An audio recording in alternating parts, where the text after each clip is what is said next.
চিরদিনই তুমি যে আমার ধারাবাহিকে আমরা দেখেছিলাম মীরার মা মারা গেছে। ওর মায়ের শ্রাদ্ধ অনুষ্ঠান উপলক্ষে অফিস থেকে সকলে গেছে, আর্য গেছে, গিয়েছিল অপর্ণা। কিন্তু মীরা আর্যকে জড়িয়ে ধরেছিল, সেইটা ওর দেখতে ভালো লাগেনি, ওখান থেকে বেরিয়ে চলে এসেছিল। আর্য কথা বলতে চেয়েছিল কিন্তু অপর্ণা সেই সুযোগটা দেয়নি। অফিসে এসে কাজে মন দিয়েছিল, কাজ দিয়েছিল অফিস কলিগদের, কিন্তু ভুল করেছিল তন্ময়। তাকে বুঝিয়ে দিয়েছিল এই রকম ভুল যেন আর না করে। ব্যাকআপ রেখেছিল কাজের। তন্ময় বলেছিল কেন ব্যাকআপ রেখেছে, বলেছিল আমার 10 মিনিট লেগেছে। তখন অপর্ণা জানিয়েছিল 10 মিনিট, 1 মিনিটে সিদ্ধান্ত পাল্টে যেতে পারে। আর এটা কোনো আমার একার ব্যক্তিগত কাজ নয়, এটা একটা টিম ওয়ার্ক, অফিসের কাজ। তাই কোনো রকম ভুল হোক আমি চাই না, আমি সাহায্য করতে চাই। ডেকেছিল রিতম বলে একটি অফিস কলিগকে, যাকে বলেছিল ওর সমস্ত ডেলিভারি রেডি আছে কিনা, ওর সাথে বাইরে যাচ্ছে, তারপরে কিছু মিটিং আছে। যাওয়ার আগে ও বলে গেল সকলে যেন কাজ সেরে রেখো, আর মিটিং করবে এসে। বেরিয়ে চলে যাচ্ছে রিতমের সাথে। ওদিকে আর্য বুঝতে পেরেছিল অপর্ণা রাগ করেছে, অপর্ণার মুখোমুখি হতে হবে, ওকে বোঝাতে হবে ও ভুল বুঝছে। সেই জন্য অফিসের দিকে এসছে। যখন অপর্ণা রিতমকে নিয়ে অটো করে বেরিয়ে যাচ্ছে, ঠিক সেই মুহূর্তে আর্য এসে উপস্থিত অফিসের সামনে। ও জানতো না অপর্ণা বেরিয়ে গেছে। গাড়ি থেকে নামতেই দেখছে অর্ক আর মানসী, ওরাও অফিসে এসে উপস্থিত। বলছে কী ব্যাপার তোমরা এখানে? তখন অর্ক বলেছে যে কিছু ফাইলের প্রয়োজন ছিল, সেই জন্য আমি নিতে এসেছি, বাড়ি থেকে কাজ করা সম্ভব হচ্ছে না। মানসীও বলল যেতে, তখন বলল আমাকে তো বলতে পারতে, আর যখন এসেই গেছো কিছু তো করার নেই, চলো অফিসে আমরা যাই। এসেছে মানসী সমস্তটা নিজে দেখার জন্য। আর্যর মনটা যেন মনে হচ্ছে ভালো নেই, অস্থির অস্থির বোধ করছে। অপর্ণা চলে আসার পর থেকে কীরকম আচরণ করছে, হঠাৎ অফিস চলে এলো, কী ব্যাপার। অফিসে ঢুকেছে আর্য, এসে দেখছে অপর্ণার ডেস্ক খালি। জানতে চেয়েছে অপর্ণা কোথায় গেল, সবাই বলেছে উনি একটা কাজে গেছেন। এসছে অর্ক আর মানসী। অর্ক বলছে দাদা তুমি একজন জুয়েলকে চুজ করেছো, দেখো মীরার মায়ের কাছে গেছিলো, তারপর আবার চলে গেছে কাজ করতে, সমস্তটা কি সুন্দর করে সামলাচ্ছে। কিন্তু আর্যর মনটা ভালো নেই, মনে মনে ভাবছে যে হয়তো অপর্ণা বুঝতে পেরেছিল আমি অফিসে আসব, সেই জন্য আগেভাগেই অফিস থেকে চলে গেছে, মুখোমুখি হতে চায় না। অর্ক জানতে চাইলো যে কি হয়েছে দাদা। মানসীও বলল কিছু হয়েছে আপনার? বলছে না না কিছু হয়নি, আমি আমার কেবিনে যাচ্ছি, তোমাদের যা ফাইল দরকার সেগুলো নিয়ে তোমরা চলে যাও। এই সময় দেখেছি অপর্ণার মা, সে হঠাৎ রুম্পার সাথে দোকানে গেছে, ব্যস্ত হয়ে পড়েছে, কিছু একটা মনের মধ্যে প্ল্যান করছে। দোকানে গিয়ে নানান রকম জিনিস কিনছে, দর কষাকষি করছে। তারপরে বড় কোল্ড ড্রিঙ্কসের বোতল, নিমকি ইত্যাদি জিনিস নিয়েছে, কুলো নিয়েছে। এমনকি বাড়তি টাকা 17 টাকা ফেরত পায়, সেটাও মকুব করে দিয়েছে। দোকানদারের কাছে খুচরো নেই, দোকানদারও অবাক, বাবা এত উদার মন। সেই সময় চলে এসছে অপর্ণার বাবা, আসতেই চমকে গেছে অপর্ণার মা। বলছে কি ব্যাপার তুমি এখানে পেছন পেছন চলে এসছো? বলছে হ্যাঁ, তুমি কি মতলব করছো আমি তো বুঝতে পারছি না, সেই জন্য এসছি। ব্যাপারটা কি বলো তো, এত কিছু জিনিস কিনছো আর তুমি এগুলো খাবে? তোমার যা চেহারা, বলছে তুমি আমার চেহারার খোঁটা দিলে। তখন রুম্পা বলছে না না, তোমার চেহারা কিছু মোটা সোটা না, তোমার চেহারাটা ভালো। তারপর বলল কি করতে চাও তুমি বলো? বললো সারপ্রাইজ। সারপ্রাইজটা যদি আগেই বলে দিই তাহলে আর সারপ্রাইজ হইল কী করে? কিছু বলতে পারছে না অপর্ণার বাবা। একটা পার্টির বন্দোবস্ত করছে। হঠাৎ দেখেছি আর্য কেবিনে রয়েছে, ওর মা বাবা সমস্ত কুলোর মধ্যে সাজিয়ে গুছিয়ে নিয়ে গেছে।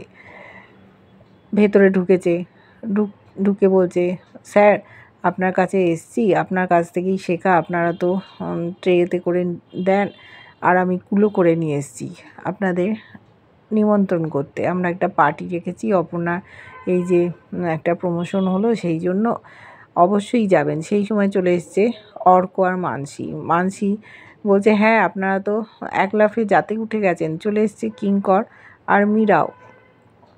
বলল, তা যা বলেছেন, অপর্ণার যে এইরকম উন্নতি হয়েছে সে তো আপনাদেরই দয়ায় হয়েছে। আর আমাদের ওখানে কেউ অপর্ণার মতো এত বড় জায়গায় যেতে পারেনি। অর্ক বলছে, ও খুব ভালো মেয়ে, ভালো কাজ করে, ও আরও অনেক দূর উঠে যাবে, আপনারা একবারেই চিন্তা করবে না। দেখেছিলাম মীরা ওর মায়ের শ্রাদ্ধ বাসরে ছিল, এক এক করে লোকজন এসছে, তারা চলে গেছে, কিঙ্করও ওখানে ছিল। কিঙ্কর মীরাকে সান্ত্বনা দিচ্ছে। মীরা বলছে, কিঙ্কর তুমি আমাকে একটু সময় দাও, আমি একা থাকতে চাই। বলছে, একা থাকতে দেওয়াটাই তো ভুল। তুমি একটা কাজ করো, তুমি অফিসে চলো, অফিসে থাকলেই তোমাকে ভালো মানায়। তুমি এখানে একা থাকলে মনটা ভালো লাগবে না। আর আর্য তো এখন অফিসে আসছে, আর্যর সাথে তোমার কথাবার্তা হবে, আর তুমি অফিসে কাজকর্ম করবে। বলছে, কিঙ্কর অফিসটা আর আগের মতো নেই, এখন আমাকেও হয়তো আর প্রয়োজন নেই। বলছে, না মীরা ম্যাডাম, তোমাকে সব সময় প্রয়োজন আছে, তুমি তোমার জায়গায় ঠিক আছো, আর আমি চাই তোমার মনের ইচ্ছেটা পূরণ হোক। কিঙ্কর ওকে অফিসে যেতে বলল, ওকে ধন্যবাদ জানালো মীরা। আবার ও অফিসে যেতে চায়, কিন্তু অপর্ণা অনেক দূর এগিয়ে গেছে নিজের কাজকর্ম নিয়ে। এইটুকু বয়সে যে ও এত করতে পারে সেটাই কেউ ভাবতে পারছে না। এসেছিল কিঙ্কর আর মীরাও যখন অপর্ণার মা বাবা এসছে সেই সময় অফিসে, তাই প্রত্যেককে নেমন্তন্ন করেছে অপর্ণার মা। বলেছে যে আমি জানি মীরা ম্যাডামের মা মারা গেছেন, এর জন্য আমরা দুঃখিত, ওনার আত্মার শান্তি হোক, কিন্তু আপনিও আসবেন, তাহলে দেখবেন আপনার মনটা ভালো লাগবে সকলের সাথে মিলেমিশে থাকলে। মানসী বলেছে, হ্যাঁ হ্যাঁ মীরাও যাবে। মীরা যেতে চাইছিল না। কিঙ্কর, মীরা, অর্ক, মানসী, আর্য সকলেই যাবে। নেমন্তন্ন করে ওরা চলে গেল। মীরা বলছে, বাবা কত কি দিয়েছে, চলো আমরা সেলিব্রেট করি। মাজার যে বোতলটা সেটা নিয়ে জোরে জোরে ঝাঁকাচ্ছে, সব হাসছে। আর্য ওখান থেকে বেরিয়ে চলে গেল। অপর্ণার সাথে একবার ওকে মুখোমুখি হতেই হবে। অপর্ণা কেন ওকে অ্যাভয়েড করছে? এদিকে দেখেছি অপর্ণা কাজ সব সমস্ত সেরে নিয়ে আসছে রিতমের সাথে। রিতম বলছে, ম্যাডাম আপনাকে যত দেখছি অবাক হয়ে যাচ্ছি।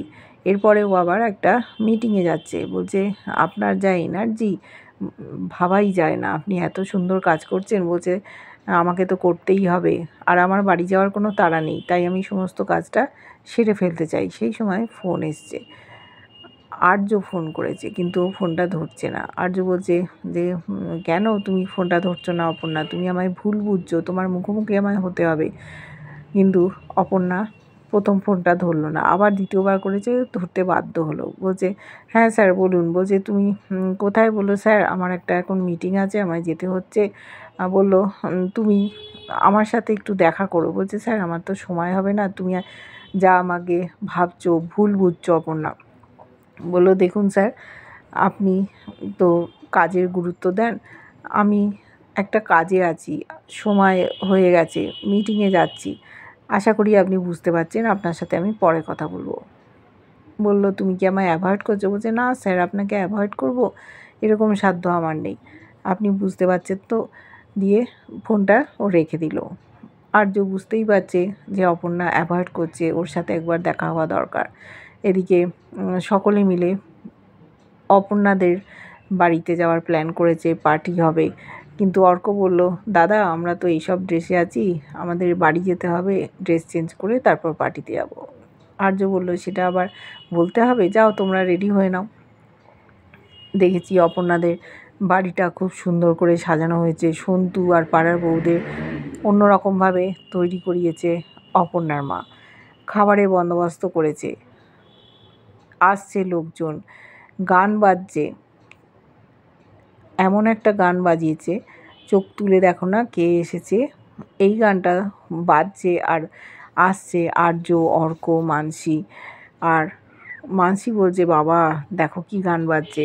অর্ক মানুষটা খারাপ না, বলছে ভালোই তো, এর গানের রিদিমটা গুনগুন করে গাইতে ইচ্ছে করছে, বলছে এইসব গানই আমাদের এখন শুনতে হবে। কিঙ্করও বলল যেখানে যেরকম হয়।